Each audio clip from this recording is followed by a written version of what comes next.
en place, partage d'écran. C'est parti. Donc, vous allez voir donc dans ce Pérec, donc dans ce chapitre, en tout cas la première partie du chapitre de Pirkei Avot, number 5, on met en avant à chaque fois le chiffre 10, ouais. Par les 10 paroles a été créé le monde. Maintenant, on va voir Asara Doroth, 10 générations depuis Adam jusqu'à Noah. Et puis après, on va voir 10 générations de Noah jusqu'à Abraham. Après, on va voir dans la Mishnah Gimel, Asara Nisionot, 10 épreuves. Nitnasa Avram Avinu, Alav Shalom, V'Amad Bechulam. Il a eu des épreuves et il a tenu, il les a toutes tenues. Ouais. Après, on va voir Asara Nissim. Il y a 10 Nissim qui ont été faites à nos ancêtres en Égypte. Et 10 à l'Ayam, Kiryat Yamsouf. Les 10 Makot. 10 épreuves de nos pères dans le désert. 10 miracles. Asara Nissim Nasul Avedun Bet Hamikdash. 10 miracles dans le Bet Hamikdash. Et 10 choses ont été créées, Rev Shabbat à Ben Hashmashot. Voilà. Donc on est arrivé à la Mishnah Waw. Et donc tu vois qu'à la Mishnah Waw, jusqu'à là, on vient mettre, donc toujours c'est le chiffre 10 qui est aux premières loges. On a commencé à expliquer la symbolique du chiffre 10 dans la première Mishnah. Ouais. C'est la Gdusha, c'est que c'est apte à incarner la réalité divine, etc. etc. Alors, il faudra voir maintenant comment ce chiffre 10 peut être interprété sous ce même angle dans les Mishnayot qui suivent. Donc, après cette petite introduction triviale, reprenons l'étude plus approfondie de la Mishnah Bet. Donc, nous avons donc Asara Dorot Me'adam Ve'ad Noach. Et on a vu que l'enseignement de la Mishnah Bet, dans les mots, Yonatan, parce qu'il aime bien dans les mots, Yonatan. T'as acheté un nouveau livre, Yonatan, montre-moi tes achats. Vas-y, montre-moi. Ah ouais? C'est quoi? C'est qui le commentaire?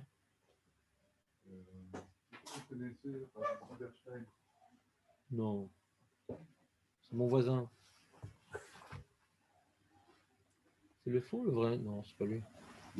C'est pas le Razivierstein. C'est quelqu'un de Netanya. Il distribue ses livres gratuitement. Il s'appelle Razivierstein de Netanya? Ah, Silberstein. Et c'est bien? Il a essayé de comprendre qu'est-ce qui a pu amener les Tanaïm à parler.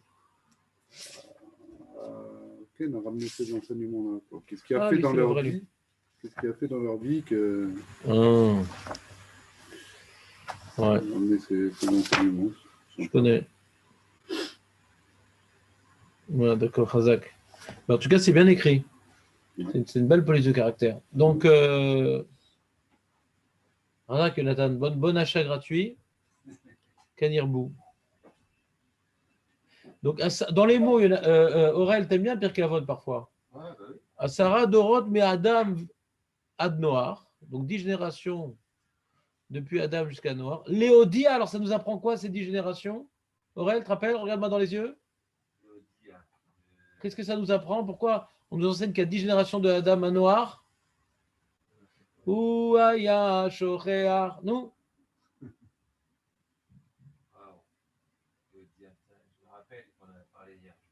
C'est la parachat à Shavua de ta bar mitzvah.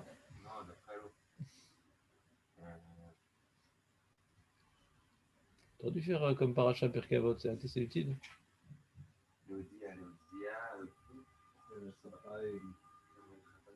Léon? Non plus. Ouais. J'adore faire ce genre d'interro surprise.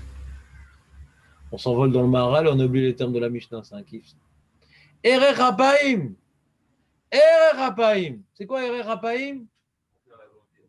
Hazak, même ça c'est faux réel. Erer Rapaim, c'est pas comme ce que je suis en train de faire. C'est la miséricorde. Moi, je suis le din. Avec Joachou, il est miséricordieux. 10 générations de Rechaim.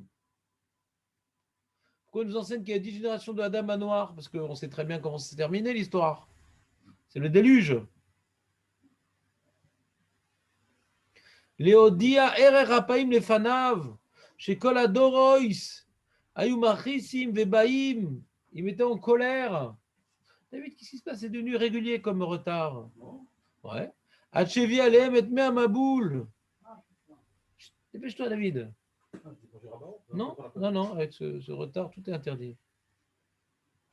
Erer Rapaim, ça nous apprend le Erer Rapaim. Qu'il méritait d'être détruit, chaque génération.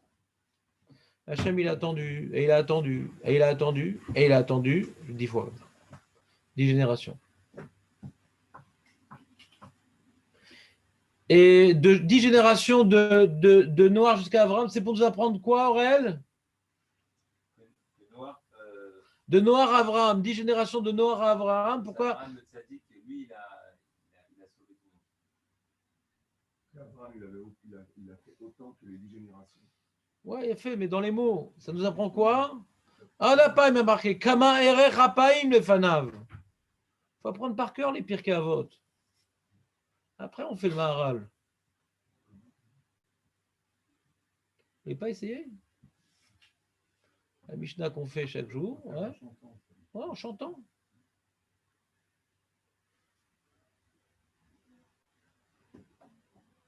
C'est important de savoir les mots de la Mishnah quand même. C'est le premier livre de Moussard, Léon. Pirkei Avot. Pas uniquement du judaïsme, du monde entier. Premier livre de Moussard. Il développe des pensées, de l'éthique, de la morale, de la philosophie, de la Kabbalah. Erer Rapaim Alapam. Alors, c'est quoi la différence entre Erer Rapaim qui avait des 10 générations premières et des 10 générations secondaires? Les générations de Adam à Noir et de Noir à Abraham. Comment? Qu'est-ce qu'il y a? On parle d'Abraham. Ben, c'est pas grave, c'est que ton livre il est vraiment gratuit, quoi. C'est-à-dire. Après, Mais non, non, vraiment gratuit, c'est-à-dire. Ah, ouais, Il dit à Sarah Doroth, Minoir ad Abraham. Ah, ouais, Bah oui. j'ai raté une page. Mais non, mais il n'y a pas que ça. Léodia Kama Erer Rapaim Lefanav. Combien il y a de retenue, de colère devant l'Éternel? Chez Kol Adorot Ayou Machisim Vebaim. Donc ça a l'air d'être un copier-coller tout ça. Ouais. Est-ce que c'est la même chose alors, Noir et Abraham? Ce qui s'est passé à Noir, ce qui s'est passé à Abraham, c'est la même chose. Alors déjà, Aurel, il était en train de nous dire une distinction, Aurel. Il a perdu confiance en lui là. Parce que sur les 10 générations de Erer Rapaim de Adam à Noir, il y a marqué Ad Shevi Alem et Amaboul. Il s'est retenu jusqu'à Treha, châtiment divin, alors que de Avraham, de Noar à Avraham, c'est pas Shevi Alem. Ad Sheba Avraham et Kibel Elav Srar Kulam. Jusqu'à ce que vienne Avraham et reçoive le salaire. Donc, Noar, c'est la génération de la punition, et Avraham, c'est la génération de la récompense. Chazak. Noir, il est venu. Noir, il s'est pas construit. Il n'a pas été construit par ce qui s'est passé. Il était dans son blocos, dans son bunker. Il s'est protégé, Noir. Il a fait quelque chose de très important, Noir. Parce que quand une mauvaise influence, il faut savoir s'en distinguer. Il faut savoir s'en émanciper, il faut savoir s'en protéger. C'est très important ce qu'il a fait Noir quand même. C'est pas pour rien que la Torah l'appelle Ish Tzadik, de Rotav. Sourmera, comme dirait la souris. La récompense, c'est plutôt de la non-punition, non? Ce que vous avez dit par rapport à Abraham. Je sais pas, qu'est-ce qui écrit dans les mots, notre illustre retardataire? Qu'est-ce qui écrit dans les mots? Ad Sheba Avraham vekibel alav srar kulam. Ad Sheba Avraham Vekibel alav srar kulam. Vous avez compris que c'était grâce à Je ne Abraham, sais pas vous ce que avez tu as évité- compris. Non, ce que vous aviez dit. Mais regarde ce qui est écrit. Avant de retenir le pirouche, il faut retenir ce qui est écrit. Le pirouche ne vient jamais effacer les mots. Il vient de jeter une lumière sur les mots, mais pas effacer.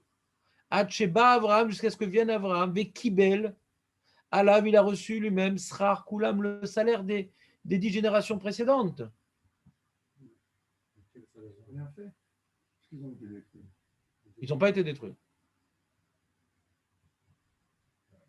Noah, ils ont... Non, là, on parle de Noir à Abraham.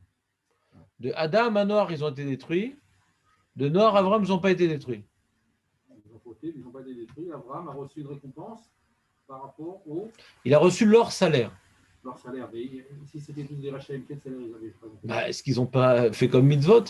Il a fait tellement de choses que c'est comme si tu accumules 10 générations de potentiel inaccompli. Lui, il a accompli 10 générations de potentiel qui n'avaient pas été accomplis précédemment. C'est pas compliqué tellement comme idée. C'est pas leur salaire. Je ne sais pas ce qui est pareil, je ne sais pas ce que vous avez compris. C'est pas leur salaire. Mais c'est pas grave de ne pas comprendre. C'est pas leur salaire. On n'est pas là pour comprendre. Comment? C'est pas leur salaire. Si, c'est- Génération passée, c'est lui qui a fait plus que les 10 générations, ou autant que les 10 générations avant. C'est le salaire qu'ils auraient pu faire s'ils avaient bien. Srar kulam. C'est bien Vous savez compris. parler en ivrite? Vekibel alav srar C'est plus kulam. clair que ça, monsieur, parce qu'on l'avait pas compris au départ. Mais c'est pas grave, vous n'êtes pas là pour comprendre. Vekibel alav srar kulam. Le salaire de tous. Kulam, tu connais ce mot en ivrite? Il a récupéré le salaire du potentiel de bonnes choses et de mises qu'ils auraient dû faire. C'est quoi sinon le salaire de tous? J'ai raison. Avant la raison. Ça faut savoir ce qui est écrit. Je n'ai pas compris. Comment tu comprends autrement Mishnah? Je n'ai pas compris. Bechlal. Justement, je ne comprenais pas pourquoi c'était quel salaire. Vous avez dit une récompense. C'est pour ça que je vous ai dit c'est une non-punition. Vous m'avez dit non, c'est une récompense. Il y a marqué salaire, il n'y a pas marqué Oui, punition. voilà, maintenant que c'est explicité, c'est tout ça. C'est tout fait. Maître Baruch, c'était clair, non? Non? Ouais. Bon, peu importe. Comment on peut recevoir le salaire de l'autre? Ils montrent un chemin, en essayant. Mais ils sont morts, là, les mecs. On a planté un arbre dans le cimetière. Ils sont morts, ouais. Les générations ne sont plus là, ouais. Et puis le potentiel, c'est lui qui l'a reçu et il l'a mis en pratique. Ouais, enfin, il n'a pas reçu un potentiel. Il a donné un sens à la création divine, c'est tout, quoi. L'homme était créé pour quelque chose de particulier, ouais. Il a compris. Et l'homme, il faisait rien. Et lui, il a fait, c'est tout. Maintenant, et Noir, il n'a pas fait ça. Non, mais c'est mis à l'écart. À l'écart. Donc, il ne peut pas recevoir le salaire des autres parce qu'il n'a pas accompli un projet, Noir. Il s'est pas noyé dans la décadence universelle. C'est un silencieux, quelque chose. Ouais. T'as compris, David? Noir, il n'a pas reçu un salaire, Noir. Il n'a pas été puni. Noir n'a pas été puni. C'est-à-dire que ce qu'a fait Noir, ça lui a permis d'éviter la punition. Mais il ne s'est pas comporté de telle sorte qu'il a compensé la dégringolade antérieure. Il n'a pas compensé. Il était à l'écart. Le Maharal, il demande, mais comment ça se fait que ces générations, elles ont tellement mis en colère à Kadosh Baruch Hu, Machissim ou Baïn. Il dit une notion très très profonde, le Maharal, en réalité. Il dit lui-même que c'est de la Kabbalah, c'est de la Pnimiut Torah. Ouais. Mais je vais essayer de vous traduire un petit peu à notre niveau ce qu'il veut dire le Maharal ici sur cette Mishnah. C'est une question assez générale. Il pourrait nous interpeller. Et on pourrait croire qu'il n'y a pas de réponse, mais lui veut y répondre. Il dit le Maharal que pour quelle raison les générations premières, elles ont tellement fauté. Il dit parce qu'elles avaient un très très haut niveau. Étant donné que Adam Arishon était créé, entre guillemets, par les mains de Dieu, donc c'est une création très élevée, très spirituelle. Ouais. Donc il avait un potentiel énorme.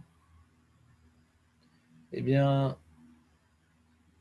quand tu as reçu un potentiel énorme et que tu ne l'exploites pas, ton éloignement de Dieu est proportionnel. Tu as un mec un peu abruti, comme ça, bon. C'est Averroès, c'est petit Averroès, quoi. Il a fumé en cachette une cigarette. Il va pas loin, tu vois. Mais un mec, tu vois, par exemple, comme Bialik, qui était un homme très intelligent, qui était chez Volégine, il a poussé très loin son appli Corsout.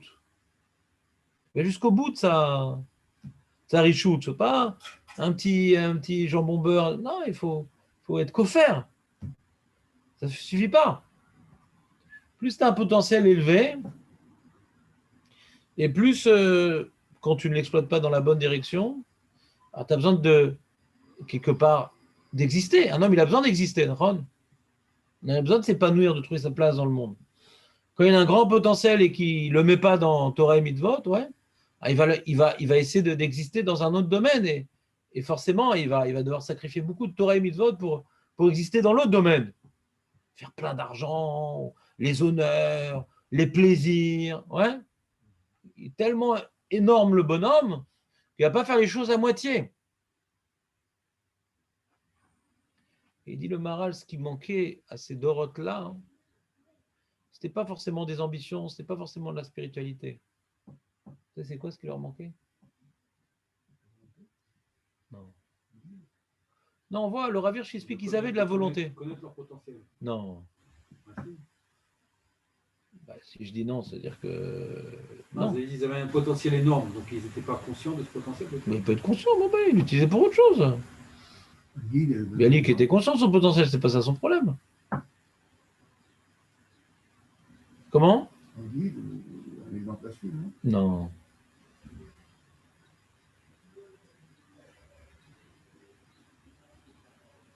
Il a remarqué un truc fondamental. La crainte. Fondamental. Non, vous avez jamais étudié la Torah, regardez. Il y a écrit dans Bereshit, toutes les générations. Non, faut pas.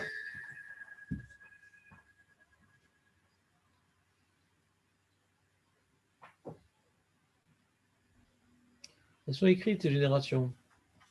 David, tu savais ou pas? Qu'est-ce qu'on connaît de ces générations? On connaît les noms. J'ai jamais vu cette parole-là, elle est sympa. Les 10 générations.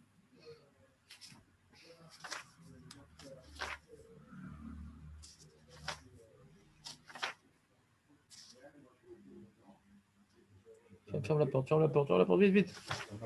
La clé.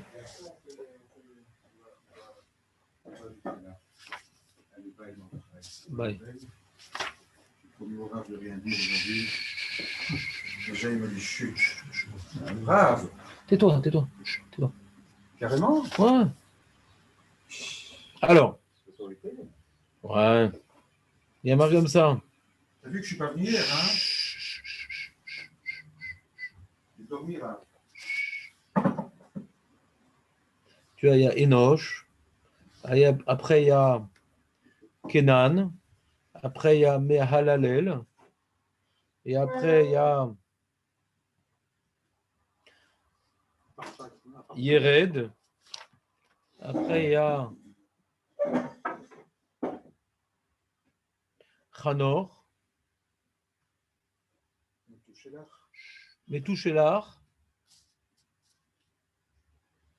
Lemer. Et Noir. Et le Rav Hirsch, il est d'Orège chaque nom. J'ai déjà fait ce truc-là, non? Ça te dit quelque chose? Ouais. C'est marquant, c'est un Rav Hirsch magnifique. Il explique la recherche de chaque génération. Il y a une recherche. Alors, première génération, c'est Enoch. C'est, comment on dit en hébreu, Maka Anusha. C'est désespéré. Après, la faute d'Adam Arishon. Après, la faute de Cain Ve'evel. Ouais. Alors, dis-moi, à quoi bon, etc. Donc, c'est le désespoir, c'est le début de la Vodazara, c'est Enoch. Mais après, il y a eu un sursaut de réveil. Après Enoch, il y a Kenan. Il dit, bon, c'est vrai qu'on ne sait pas quoi faire de la vie, on va s'investir dans les kinyanim. Donc, c'est l'immobilier, c'est le truc, etc. Après, ils ont vu que ça leur a rien apporté. Et non, on va aller dans des monastères pour prier Dieu. Mehalalel. Et Mehalel Hashem. À quoi bon dans ces réalités matérielles? Ouais. Venons glorifier l'Éternel. Et ça n'a pas marché. Il dit, ouais, mais on voit que ça ne nous apporte rien de louanger, de télimer. Et après Mahalalel, il y a eu Yared. Donc ils ont vu que de glorifier Hachem, ça leur permettait pas de s'émanciper de leur Yetzer Hara, ça leur permettait pas de bonifier leurs actes et de changer, d'avoir un comportement plus idéal et plus éthique. Alors Yered, c'est la chute. Quand quelqu'un il a fait un effort spirituel, il voit que ça ne porte pas ses fruits, alors il replonge dans la dépravation morale. Et après donc Yered, on a donc Hanor. Il dit bon, on n'a pas réussi. On a vu que acquérir des biens, ça n'apporte pas grand-chose. Lever les yeux vers le ciel, ça ne porte pas grand-chose. La dépravation morale, ça porte. Alors on va essayer de construire ce monde non plus par les biens et par les prières, mais par l'éducation. Hanor. On va essayer maintenant de s'investir dans les enfants. Hanor. Et après, ça n'a rien donné. C'était des petits voyous. Après, Metou Shelar. Je ne sais plus ce qu'ils aimaient toucher l'art. Il y a la notion de met, c'est de la mort, etc. On ne plus ce qu'il avait dit de Metou Shelar. Un peu plus ce qu'il avait expliqué sur Metou Shelar. Et après, il y avait donc, etc., etc. Donc, il explique sur chaque nom un petit peu la recherche. Donc, c'est des générations qui avaient une recherche. Ouais. C'est comme les kibbutzniks, ils avaient une recherche. Non, la solution, ouais, c'est de vivre en communauté, de manière laïque, de trucs, non. Plus de famille, plus d'argent, plus de Torah, plus de Dieu. C'est une recherche. C'était des idéalistes, les kibbutzniks. Les communistes, à l'origine, c'était des idéalistes. D'accord? Donc, il y a eu dans certaines périodes de l'humanité des recherches, ouais. Et cette recherche-là, on voit déjà, ils avaient une recherche, mais qu'est-ce qui leur manquait en vérité? Pourquoi elle n'a pas pu aboutir cette recherche? Est-ce que Abraham est venu introduire dans l'histoire des hommes, Abraham est venu introduire quelque chose qu'il n'y avait pas avant, les actions. Pas en bourse, hein, les actions. Le maassé. Métaken, le gouffre. Tant que tu n'es pas métaken, ton gouffre, tant que tu ne viens pas maintenant remodeler ton corps en l'adaptant à la volonté divine, tu ne fais pas un travail sur ton corps, arrête de regarder le ciel, arrête de regarder tes investissements, arrête de regarder tes enfants, arrête de regarder ton Sefer Tehillim. Est-ce que maintenant tu es en train de contraindre ton corps, ouais, à maîtriser? Abraham Avinu, il représente la maîtrise du corps. Il y a marqué que quand il est parti faire la Kedat Yitzhak, il était rochev al chamor. Il venait chevaucher sa monture. Avraham, on voit que la Gemara nous dit que Avraham, c'est Gematria 248, qui représente les 248 membres du corps. Qu'il avait une maîtrise de tous ses membres jusqu'à ce que Hachem lui ordonne de faire la Brit Mila, ce qui leur a ajouté la maîtrise de 5 autres membres. C'est le rajout du « et ». Les yeux, les oreilles et le membre.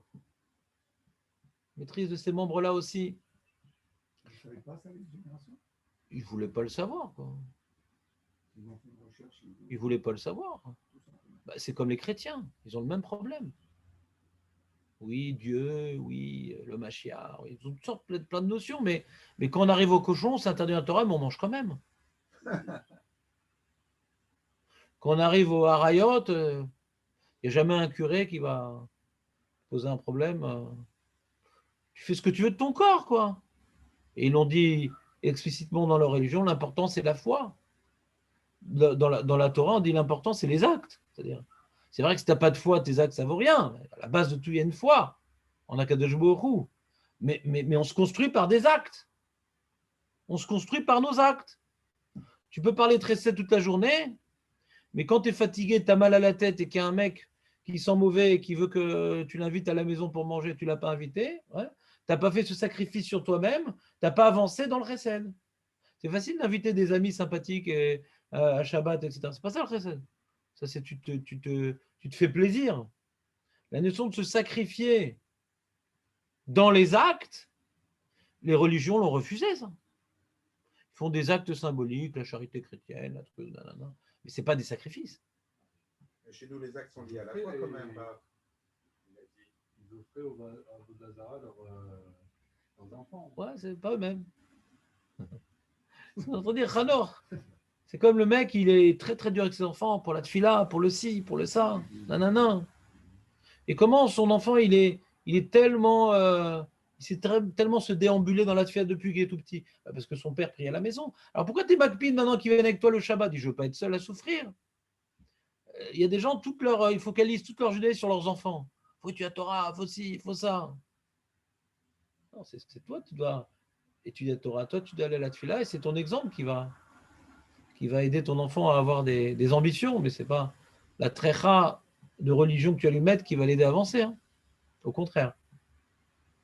Et des gens disent, ouais, moi, mon fils, il faut qu'il fasse ce que j'ai pas réussi à faire. Moi, j'étais pas à la yeshiva, moi, j'ai truc, nanana. C'est pas ça la volat Hashem. C'est pas un éleveur de bambins. C'est pas ça la volat Hashem.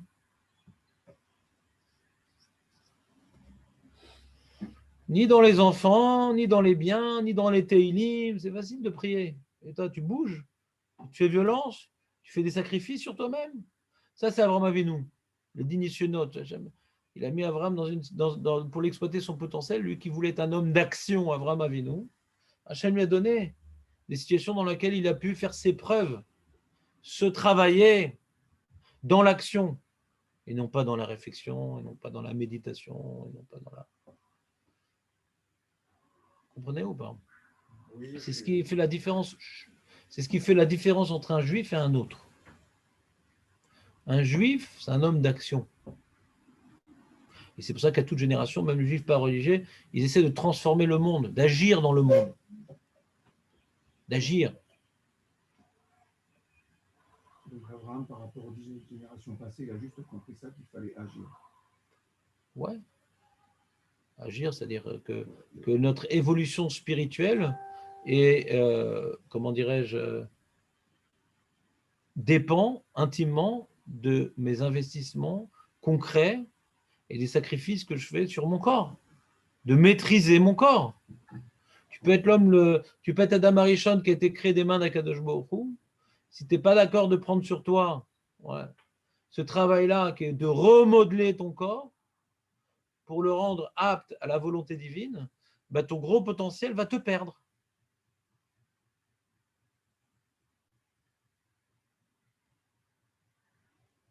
Les Marasim Tovin, c'est ce que Jonathan nous a rappelé, que Noar, sa force était sourmérat, de ne pas fauter.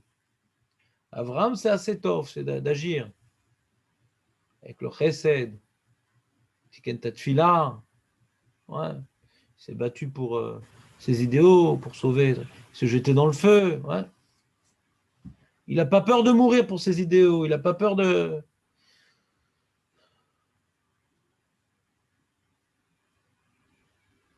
d'agir. Rochev al-Hamor. Donc c'est pour ça le sra, le salaire, il est toujours lié à une mitzvah, pas une avera. Le Olam Haba, il est lié aux mitzvot, il n'est pas lié aux averot. En tout cas, maintenant, il ne fait aucune avera, il ne parle pas de la shonara, il ne regarde pas les mauvaises choses, il ne mange pas de choses pas permises, etc. Mais il rate son kriyat shema, il ne met pas les tefilines, c'est pas forcément kasher, il ne fait pas trop tresed, il n'étudie pas la Torah. En lo chalek l'olam haba. En lo mitzvot. Il n'y a pas de mitzvot positive. En lo mitzvot.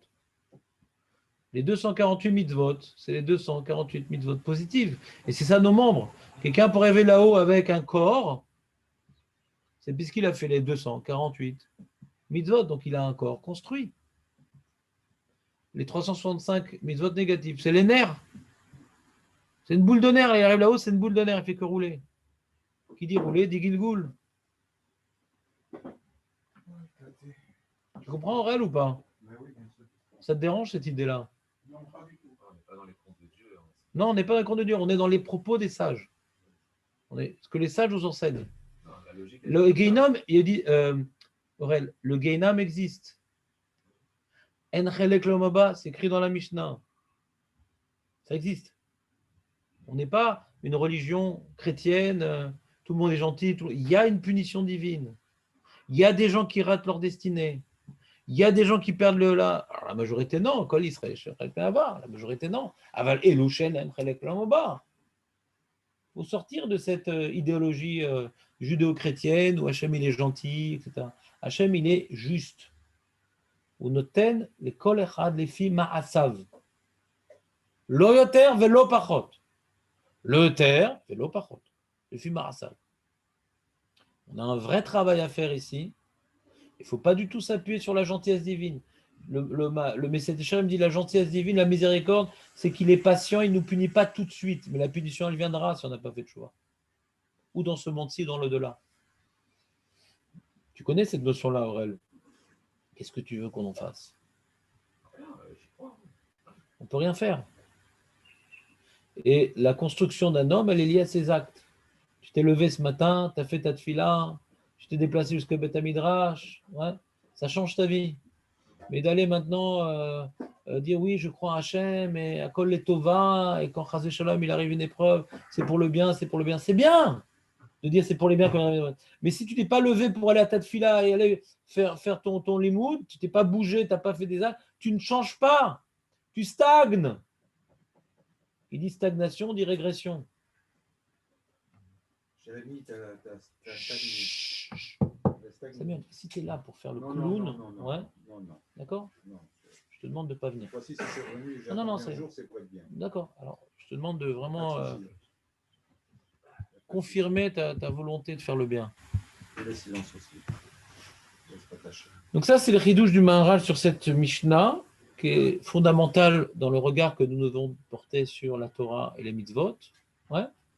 Que celui qui dit le écart, c'est la Emouna Kadosh Baruch Hu, et qu'il ne vient pas traduire cette Emouna dans les actes, c'est que ce n'est pas une Emouna juive.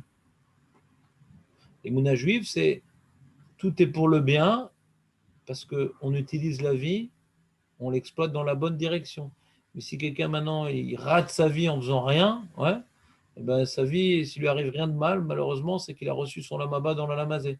On est là pour agir. Ayom la asotam ou machar le kabel sraram. Ayom la asotam. On est là pour agir. Ça, c'est le chidouche d'Avram Avinu. L'action. C'est un homme d'action, Avram Avinu. Il n'arrête pas. Il n'arrête pas. Oui, parce que l'action, je vais donner un exemple. Il y a des gens qui ont une influence sur les uns, il y a des gens qui n'ont pas d'influence sur les personnes. Qu'est-ce qui va le plus vous influencer? Quand tu vois quelqu'un, par exemple, tu vois, il a fait un acte de chesed. Ça nous parle. Ça a une influence, le chesed, de s'investir pour l'autre. Ça nous parle. Tu vois quelqu'un, il a bien prié. Ça te donne envie? Pas pareil. Ça ne nous touche pas pareil. D'avoir la émouna, il a la émouna. Tu as envie de faire du chesed, pourquoi? L'homme, il a besoin d'agir, il a besoin de s'épanouir, il a besoin d'évacuer, de focaliser son énergie dans la bonne direction. De ne pas tomber, c'est bien, mais de savoir marcher, c'est mieux. On aime avoir un projet de marche, avoir une construction dans la vie. C'est ce qu'Abraham il a recherché, ce que Hachem lui a donné. Noir ne recherche pas une construction dans sa vie. Cherchez à ne pas être contaminé. C'est tout. Donc, Ukibel Srar Kulam, le Srar, c'est par rapport au Maasé. Ayom la Sotam, Machar le Kabel Sraram. Le Srar, il est lié à la Asiya. Noir l'Ukibel Srar. Il a quand même été protégé. Oui, il n'était pas contaminé. Il n'a pas reçu de salaire. Il n'a pas eu d'action. Il n'a pas fait d'action. Nahon, parce qu'il n'a pas été contaminé, puisqu'il n'a pas agi comme eux. Pourquoi devrait le punir, puisqu'il n'a pas agi comme eux? Puni, il n'a pas été. Il n'a pas agi comme eux.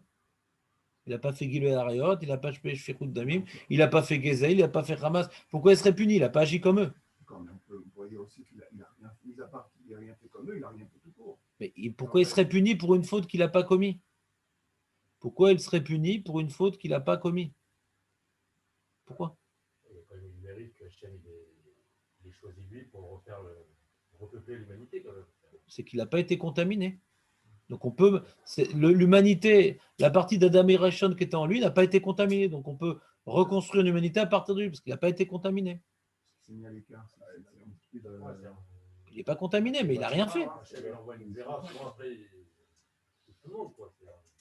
D'accord, mais il ne pouvait pas détruire l'humanité. Yaakov Donc il a Avinu pris était aussi celui qui n'était pas un homme contaminé. d'action ou pas? Le moins pire, comme on dit, Tzadik Bedorotav. Le moins pire, Tzadik Bedorotav. Et Yaakov Avinu, est-ce qu'il était un homme d'action ou pas? Pas Moshe. Non. C'est marqué au-dessus d'Abraham, Tzadik Tamim. Yaakov Avinu. Pas Bedorotav. Bon, dites-moi. Non. Fais une petite semaine comme ça voilà, de détente verbale. Je ne peux plus parler à la maison ni à ici. force, Alors où est-ce que je vais pas, parler? bah, où tu veux, Je parle plus du tout. va au bistrot, Oui, ça- au PMU et tu feras un tabac là-bas. On n'est pas né pour parler, on est né pour écouter. Schéma Israël. Quoi? Il a quand même consacré son temps de sa vie à... Je sais pas compris, je suis en train de critiquer Noir, je suis en train de définir Noir. Non, c'est une action. C'est que ça Je sais pas. mérite pas. Il y a pas un mérite. Oui, il y a une là-dedans. action. Qu'est-ce qu'il y a une action? Je sais pas comment, il est où l'action? Hein? Il a un mérite de sourméra, comme tu as dit, mais il n'y a pas assez tôt, je ne comprends pas. Oui. Quelqu'un maintenant qui a donné sa vie pour la Torah et Mitzvot et qui n'a jamais prié, il a le mérite d'ordonner sa vie pour la Torah, mais il n'a jamais prié. Il faut dire les choses comme elles sont. Noir, ouais, il a été obéissant à Dieu, d'accord? Et il a gardé les grands messages, ouais, de base qui a été transmis à Adam Arishon, donc les 7 mitzvot, les 6 mitzvot noachid, qui sont que des interdits, mais il n'a pas cherché plus loin. Il n'a pas cherché plus loin. Il n'y a pas une recherche, c'est marqué était le Kim, il a l'air noir. Noir, il suivait. Noir suivait Hachem, marqué Avram, il prenait les devants. Il a besoin d'agir, il a besoin de construire, il a besoin de s'épanouir, il a besoin de. Donc il allait au devant d'Hachem. Qu'est-ce qu'on fait là? C'est défense entre l'esclave, entre le fils qui veut rendre service au père. Père, il n'attend pas de savoir ce que le père a demandé. Qu'est-ce que je peux faire pour faire plaisir à mon père? L'esclave, il m'a rien demandé, c'est bon. Hein. C'est le congère. Il n'a rien demandé, je peux faire ce que je veux. Là, on va faire la pétanque. Ça, c'est le Aved. Non, c'est le Aved, c'est pas le Ben. Le Ben, il veut obéir, c'est tout. Le Ben, il veut maintenant il veut ressembler à son père, le Ben. Il veut ressembler à son père, donc il va faire des choses que son père ne lui a pas demandé, parce qu'il a appris que son père, c'est ça qu'il faut faire. Abraham, il a réussi à donner un sens à sa vie. Moi, C'est ce qu'il recherchait, les générations d'avant. Vous avez dit, vous avez expliqué avec chacune. Moi, mais il ne le cherchait pas vraiment. Ce que j'expliquais dernièrement sur les chrétiens ne cherchent pas vraiment la vérité. Ils veulent un message, truc pour avoir une culture, une religion, mais ils ne cherchent pas à bouleverser leurs habitudes corporelles, ils ne veulent pas être bouleversés dans leurs habitudes. Leur corps, ça reste la donnée de base, on ne touche pas au corps, c'est kadosh. Le corps, c'est kadosh. Donc, même si la Torah l'interdit de manger ça et ça, non, c'est bon. Pour une raison que j'ignore, même si la Torah, elle est vraie, mon curé m'a permis. Donc, c'est vrai que c'est écrit qu'on n'a pas le droit et que la Torah, elle est donnée de Dieu, etc. Mais bon, on ne va pas nous interdire à manger des trucs quand même. On se rattrape, on va faire le vendredi. Vendredi, ils jeûnaient les chrétiens avant. Ouais. Tous les vendredis. Pour quelle raison? Oui, une pénitence. La Torah, elle a été donnée aux Juifs ou à l'humanité? Je ne sais pas, qu'est-ce que tu en penses? Bon, Elle a été proposée à l'humanité. ouais, ce que je veux dire, c'est. Si l'humanité veut, elle le prend la Torah, elle a le droit de l'avoir. Vous l'avez dit hier, pourquoi ils ne font pas maintenant? Ouais, est-ce que l'objectif, c'est aussi de se l'approprier un petit peu ou pas du tout? Ils sont pas capables. Ils sont pas capables de faire la Torah. Parce qu'ils ne veulent pas bouleverser leur vie. Ils ne sont pas capables. Ils sont handicapés spirituellement, les goïms.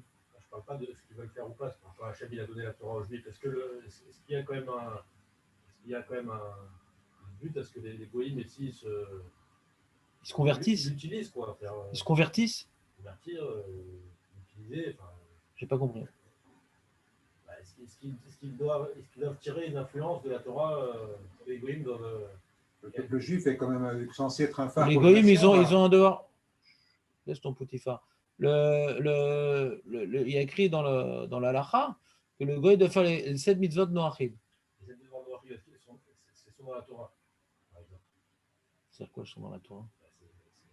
Est-ce Dans qu'ils le doivent pshat l'apprendre- Est-ce qu'ils doivent l'apprendre de la Torah, les sept Noachid, ou ils l'apprennent d'où? Les sept Noachid, de Moshe Rabbeinu, mon cher Rabbeinu. de la Massorette. Il est marqué, si un goy, il fait, le Rambam, il dit, il rapporte la Gemara de Sanhedrin, si un goy, il fait les 7 mitzvot noachrit, il dit, voilà, je ne tue pas, je vole pas, je n'inceste pas, etc. Il fait tous des trucs parce que ça me plaît. Il faut le faire parce que la Torah de Moshe Rabbeinu des Juifs lui ordonne. La Torah, c'est la Torah. C'est de la massorette, on la prend des psukim, ouais, mais c'est une massorette que tout seul il n'aurait pas pu avoir.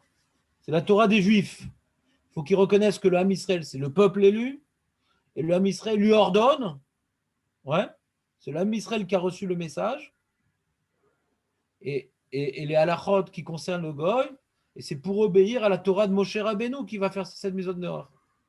Le Ger Toshav, qui a un statut particulier, qui est un goy en Eretz Israël, qu'on peut lui faire du chesed, et qu'on doit le sauver, on doit l'aider, quand on est là, on lui donne, etc. Il y a tout un statut particulier, le Ger Toshav. Ouais.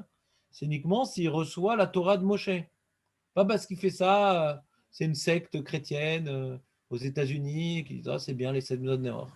Non, c'est parce que c'est écrit dans la Gemara et dans le Rambam que tu fais ça, parce que la Torah a donné ça à Moshe Rabbeinu, à Israël, pas parce que j'aime bien.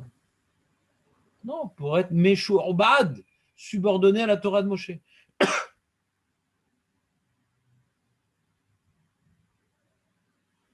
Les Shem Mitzvah, pas les Shem Briout, les Shem. D'accord? Il faut te mettre souvé à la Torah d'Hachem et la Torah de Moshe. En tout cas, les goïs ne sont pas capables de faire ça. Ouais, ils ne sont pas capables parce qu'ils n'ont pas cette volonté de changer. C'est pour ça que leur religion elle est en permanence en train de changer. Elle est tout le temps en train de s'adapter à chaque génération parce qu'ils ne veulent pas se changer. On peut les comparer aux 10 générations d'avant Noah. Comment? On peut les comparer aux 10 générations d'avant Noah. Ouais, comment? Ils mettraient en action. Il n'y a pas d'action. Ouais, il n'y a pas d'action. Ce pas des hommes d'action, les goïms. Ils ont besoin de leur petite religion, leur bonne conscience, leur truc. Voilà, on n'est pas des bêtes, on est mieux que les autres. La religion chrétienne que nous connaissons aujourd'hui, ouais, elle s'est développée grandement parce que c'était un ciment politique ouais, de l'empereur Constantin. Il avait vu que son empire était en train de partir en miettes avec les pressions de ce qu'ils appelaient les barbares. Et donc pour unir son peuple avec un message ouais, qui était à la mode à l'époque, et ben, il a dit voilà, il s'est entre guillemets converti au christianisme. L'empereur Constantin. C'était en, je sais plus, en 400, je sais pas quoi. Et donc c'est un outil politique, la religion, c'est pas une recherche. Lui-même, il continuait à faire Avodah Zarah, les Maasé. Il y avait une religion impériale romaine qui était, lui, c'était un lieutenant de Dieu, etc. Continue à faire Avodah Zarah, mais c'est un outil politique, là. C'est pas une recherche d'idéalisme. Et donc, il faut l'adapter au peuple. Et il y avait une marloquette à l'époque, c'est quoi le christianisme? Parce que comme il n'y a rien écrit dans leur base, est-ce que c'est la Trinité, pas la Trinité? Il est venu et il a fait il a réuni les différentes, comment dirais-je, penseurs de l'époque, entre guillemets, bon, de teneurs du pouvoir politique et religieux, et on a décrété la Trinité. On a décrété. C'est un décret politique, la Trinité. Parce que c'était pour s'opposer aux partis de l'Empire reculé en Égypte, les monophysistes, qu'eux disaient non, il n'y a pas la Trinité, etc. Ça reste chez les coptes égyptiens, cette opinion. Mais ils ont été. Elle n'a pas pu se développer cette partie du christianisme parce que l'empereur a décidé autrement. Ça convenait bien à la Avodah Zarah de l'époque, ouais, de dire que cet homme-là, c'est un dieu aussi. C'était plus au goût du jour. Chez les musulmans, si tu as deux grands groupes en fonction de certaines influences, en fonction de certaines religions, il n'y a pas de recherche de vérité, elles sont complètement incohérentes. Leur message est complètement incohérent. Ce n'est pas des philosophes qui les ont mis en place, ces messages-là. C'est des hommes politiques à chaque fois. C'est des outils politiques. C'est pas... Donc c'est pas, ça ne va pas développer un message bouleverse ta vie. Parce que le peuple ne veut pas de ce message-là. C'est un message qui est pour s'accorder avec le peuple, pour s'attirer le peuple, pour réunir le peuple, mais pas pour construire le peuple, pas pour purifier le peuple, pas pour élever le peuple. La Torah, elle n'a pas peur les rabbins de toute génération n'ont pas peur de rentrer dans la communauté pour dire la vérité. Ils ne sont pas aimés, les rabbins. Un bon rabbin n'est pas aimé. C'est pas vrai, nous on t'aime énormément. Et puis fondamentalement, dans les nations, tout le monde cherche la vérité quelque Non, part. pas Ils du ont tout. chacun. Pas du tout. Non. Aucune vérité. Et regarde, c'est tellement. Leur vérité. Nous, les juifs, on est tellement juifs qu'on ne comprend pas ce qui se passe autour de nous. Quand tu regardes l'ONU, tu ne comprends pas ce qui se passe. Comment on peut être tellement menteur? Comment on peut être tellement tricheur? Comment on peut être tellement incohérent?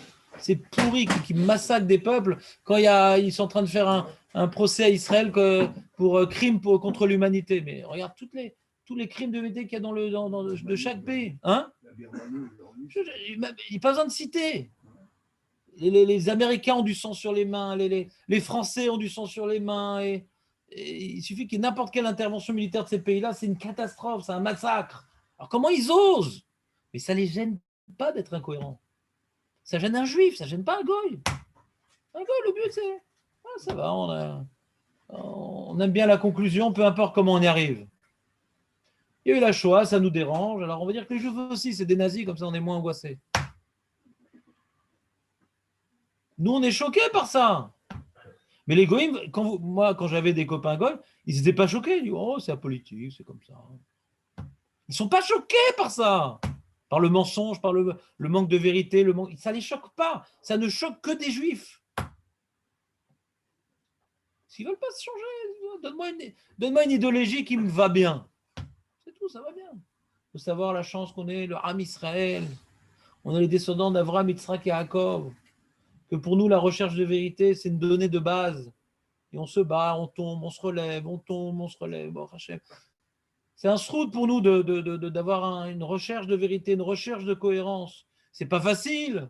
On a souvent mauvaise conscience. Et puis on dit, pourquoi j'ai fait ci, pourquoi j'ai fait ça. Et c'est ce qui m'arrive parce que j'ai fait des avérotes. C'est pas confortable comme mode de vie. Parce qu'on est tout le temps en train de se gifler, de se remettre en question. Mais ça racole.